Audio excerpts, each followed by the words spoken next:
Hello, ladies and gentlemen. Welcome back once again to my channel. We're gonna be reacting once again. History matters. It's one of the questions I've always wondered: why aren't Bhutan and Nepal part of China or India, or why didn't they get colonized in the first place? They've been independent for quite a while. Was it because Britain didn't really get to them in time before they started decolonizing? Did they defend themselves properly? I don't know. So, without further ado, let's just, jump into it. All countries sandwiched between two major powers don't normally have a good time, such as when Poland was carved up between Austria, Russia and Prussia, Oopsie. or when Rome and Persia would take turns in controlling Armenia. Yet, despite sitting Yeah, now it's Turkey and Azerbaijan. Looks like the war has been popping off once again. And I part Armenian, by the way, just for full transparency's sake. But I saw the article and I saw the video footage of the female Armenian soldier, get tortured, raped, uh, legs cut off, fingers cut off, eyes gouged out, rocks in her eyes. It's fucked up, dude. Why can't people get fucking along? The culture of Azerbaijan and Armenia are very similar. The Caucasus culture in general, although there's obvious distinctions, they kind of evolved together and intermingled a lot. Why is it impossible for everyone to fucking get along for 1 second? If they're not getting along, I'm taking both of these countries. I'm not giving them back until they make up again. Anyway, let's continue on. Between China and India for centuries, Nepal and Bhutan were never annexed into either, which raises the obvious question: why not? Why weren't Bhutan or Nepal ever annexed? Well, to begin, between these two independent states used to live a third, called Sikkim. Over the centuries, the three had been to war with their neighbours and they rose and fell in power. But why was Sikkim annexed and the other ones weren't? As of the 18th century, to their south sat the Mughal Empire. Oh, Nepal used to be bigger. And so was Bhutan, actually. That's impressive. Which was an expansionist state, but one which at that point had a lot of internal problems, but also much larger enemies to confront. One which would take advantage if the Mughals ever marched north to conquer the Himalayan states. The Mughals soon collapsed and were replaced by a divided India, much of which would soon fall under the Maratha Empire. But it wouldn't be long until another imperial power would dominate the area. The Spanish Inquisition. No, I'm just kidding. The British didn't have the manpower to hold the entire subcontinent, and so it operated a policy of rule through the natives. This was where local rulers already in place would keep their positions. I've always wondered, what was the ultimate long-term plan of colonies? France, for example, had certain colonies that they considered integral parts of their empire.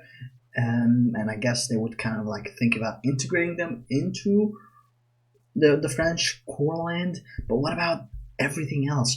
Was the intention ever to just fully incorporate, or at least genocide away the original population and replace it with core empire population instead, the way that the United States did with the Native Americans?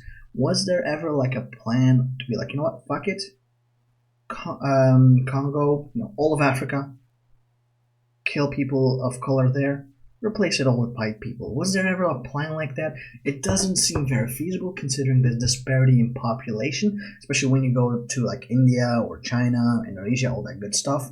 But did they have a multi-century plan for that to slowly whittle away at it, the way they did in Australia as well? So long as they swore to be loyal to Britain, or before that the East India Company. As the British were expanding their influence in the region, so was Nepal, and this soon brought the two into conflict. The British Nepal was suffering from their own success, pretty much. Primarily wanted to trade with China via the Himalayan states. The Nepalese said no, a war was fought, the British won, and in return for trade concessions, Nepal and Sikkim retained their independence with a British guarantee on the condition that Britain would gain trade access. And Sikkim would soon afterwards become a protectorate. Bhutan wasn't Okay, so pretty much if they let the British keep going at it, the British would have been fine with letting Nepal thrive, I guess. It would have been so cool to see an actual big boy Nepal in the Indian Peninsula. Just imagine Nepal owning a third of all of India. Just cause.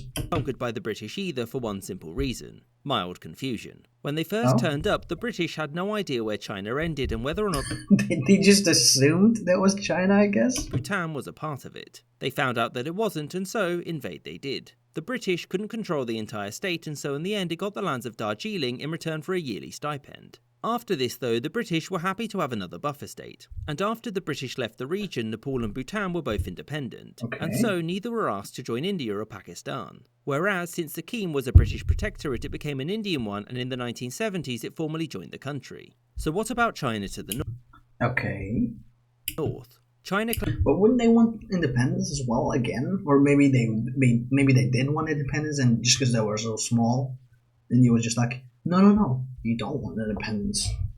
Whips out gun, and then they're like, okay, yeah, I guess we'll just stay with you or something. I don't know. Claimed the Himalayan states as extensions of Tibet, which had been a Chinese puppet state since the early 18th century. 50 years later, does the People's Republic of China also claim that then?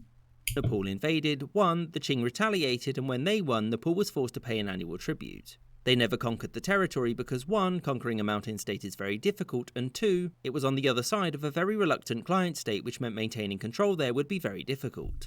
Yeah, but what if they're like, we'll conquer it and we'll give it to our client state?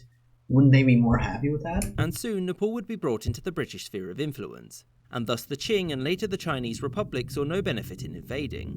Bhutan staying independent of China is largely the same. It was geographically very difficult to hold, had close relations with Tibet, and conquering it wouldn't provide much in benefits. Basically, just like Switzerland, they're just not worth invading. So they're like, you know what, fuck it. You do your thing. Don't mess around, or else you get the chop. Otherwise, you're not worth the effort. Get out of my sight. And furthermore, when the British turned up and brought Bhutan into its sphere of influence, annexation would mean war. Obviously, the Chinese were very concerned that Britain would continue to expand its influence to Tibet. And so, when Britain offered recognition, China annexed Tibet instead, happy to temporarily lose these to permanently gain a much greater landmass. And after the communists took power in the country, Mao laid claim to all of these as extensions of Tibet. But even after the British left, China took no action against these Are they ever gonna, though? countries, meaning that both of them would remain independent. Because maybe they're just like, oh, we want to focus on Taiwan instead, and after we've gained everything that we wanted, we can focus instead on gaining the Tibetan lands of Bhutan and Nepal, or something along those lines. I don't know. That would be interesting. Kind of scary, but also very interesting to think about. Anyway, I hope you enjoyed it. Make sure to leave a like, comment, and subscribe if you did. Also subscribe to my boy History Matters. We are equals in the YouTube game.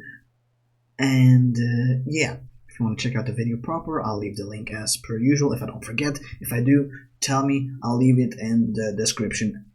I'll try to. If it's not there, beat me up or something. I don't know. Anyway, till next time. Bye bye.